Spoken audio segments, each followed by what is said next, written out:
नमस्कार, मैं दौलत शर्मा और आप देख रहे हैं यूआईपी न्यूज। मुख्य कोच के रूप में गौतम गंभीर पहली बार मीडिया के सामने आए तो उन्हें बड़े बड़े बाउंसरों का सामना करना पड़ा।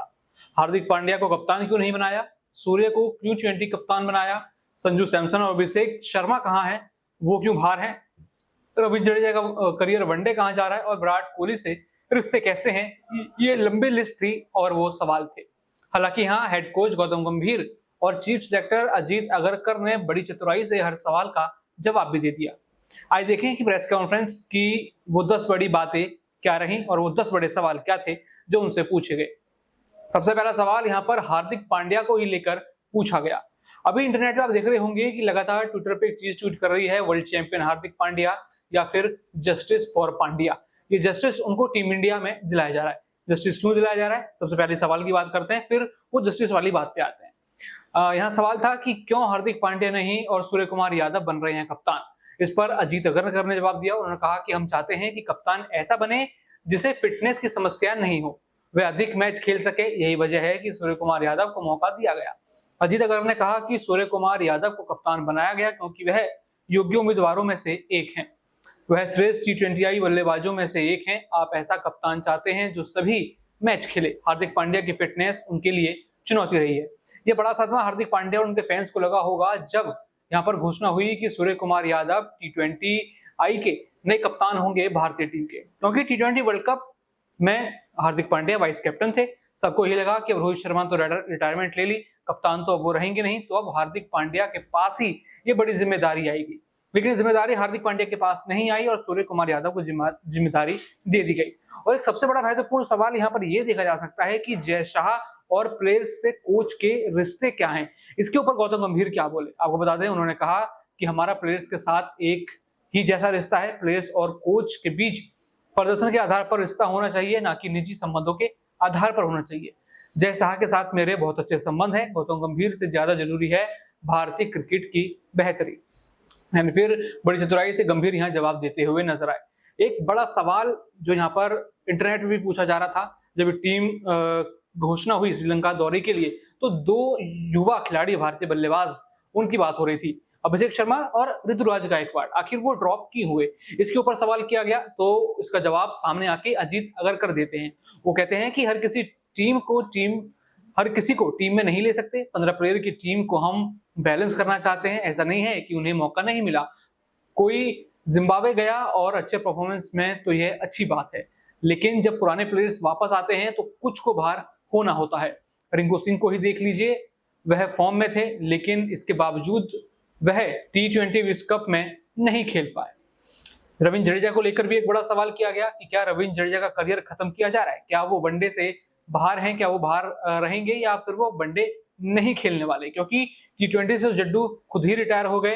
टेस्ट फॉर्मेट अभी नहीं है, लेकिन जब वनडे की टीम आई तो उसमें रविंद्र जडेजा का नाम नहीं दिया गया। इसके ऊपर अजीत अगरकर क्या कहते हैं वो आपको बताएं, तो उन्होंने कहा कि वे ड्रॉप नहीं हुए हैं, उन्हें आराम दिया गया है। वर्कलोड मैनेजमेंट जरूरी है, आगे आने वाली बड़ी सीरीज है और वे हमारे प्लान का हिस्सा है। यानी रेस्ट दिया गया, लेकिन टीम इंडिया के मैनेजमेंट की तरफ से बताया नहीं गया। उसके बाद से ये कहा जाने लगा कि क्या जड्डू का करियर खत्म करने में BCCI या फिर कहा जाए कि गौतम गंभीर है, क्योंकि वो CSK की टीम के कहा जाए प्लेयर हैं, क्योंकि यहाँ पे कहा जा रहा है कि जो भी CSK की टीम का प्लेयर है उसे गंभीर धीरे धीरे किनारे लगा रहे हैं। हालांकि ये बात पूरी तरीके से यहाँ गलत साबित होती है, क्योंकि यहाँ पर गंभीर सबसे पहले टीम इंडिया के बारे में सोच रहे हैं, यही सब लोग कहते हैं और यही कहीं ना कहीं दिखता है कि अगर कोच के रूप में है तो यहाँ पर IPL को किनारे छोड़ कहीं ना कहीं यहाँ पर भारतीय क्रिकेट की बेहतरी के लिए ही काम करना चाहिए। हालांकि वो गंभीर कर भी रहे हैं, ये आरोप बेबुनियादी से नजर आते हैं। यहाँ पर शुभमन गिल को लेकर बड़ा सवाल पूछा गया। देखिए, जब जस्टिस यहाँ ऋतुराज गायकवाड़ के लिए मांगा गया तो शुभमन गिल के खिलाफ यहाँ पर जो पूरी इंटरनेट ब्रिगेड है वो पीछे पड़ गई कि आखिर शुभमन गिल को कैसे जिम्मेदारी मिल गई, शुभमन गिल कैसे कप्तान बन गए। T20 में तो हार्दिक पांड्या कप्तान थे, इस तरफ कप्तान देखा जाए वाइस कैप्टन तो वो कभी KL राहुल थे तो कभी हार्दिक पांड्या थे, ये बात हुई। तो अचानक से कैसे शुभमन गिल आपकी स्कीम ऑफ थिंग में आ गए। इसका जवाब अजीत अगरकर ने दिया। उन्होंने कहा कि शुभमन गिल को उपकप्तान बनाए जाने पर उनकी सबसे बड़ी यहाँ पर राय थी। उन्होंने कहा कि वह 3 फॉर्मेट प्लेयर हैं, कुछ बड़े खिलाड़ियों को छोड़ दिया जाए तो वह तीनों फॉर्मेट में खेलते हैं। उन्होंने उनके अंदर अच्छे नेतृत्व गुण दिखाई दिए और वह सूर्य और रोहित से सीख लेकर आगे बढ़ सकते हैं। ये बड़ी बात यहाँ पर अजीत अग्रकर ने कही। आपको बता दें, जसप्रीत बुमराह को लेकर भी कई सारे सवाल हुए कि आखिर जसप्रीत बुमराह कहां पर हैं। हालांकि ये कंफर्म था कि जसप्रीत बुमराह को आराम दिया जाएगा, लेकिन फिर भी ये सवाल किया गया। देखिए यहाँ पर गंभीर ने क्या बोला। गंभीर ने कहा कि वर्कलोड मैनेजमेंट यहाँ पर होना है। जसप्रीत बुमराह हमारे लिए जरूरी है, ये गंभीर कहते हुए नजर आए। उन्होंने कहा कि उनका वर्कलोड मैनेजमेंट जारी रहेगा, यानी उनको वर्कलोड मैनेजमेंट करना होगा। विराट कोहली, रोहित शर्मा अब T20 इंटरनेशनल में नहीं है, तो उनकी वर्कलोड मैनेजमेंट की जरूरत नहीं होगी। लेकिन जसप्रीत बुमराह का मामला अलग है, बल्कि हर पेसर के लिए वर्कलोड मैनेजमेंट जरूरी होता है। एक वनडे वर्ल्ड कप 2027 के लिए अभी से एक बड़ी अपडेट आप लोगों के पास आ गई है। जो भी विराट कोहली और रोहित शर्मा फैंस होंगे, उनके लिए बड़ी खुशी की बात है कि वनडे वर्ल्ड कप 2027 जीतने का मौका इंडिया के पास है, क्योंकि इसमें दोनों ही सीनियर प्लेयर विराट कोहली और रोहित शर्मा खेलते हुए नजर आएंगे। गौतम गंभीर कहते हैं कि रोहित और विराट में अभी बहुत क्रिकेट बाकी है।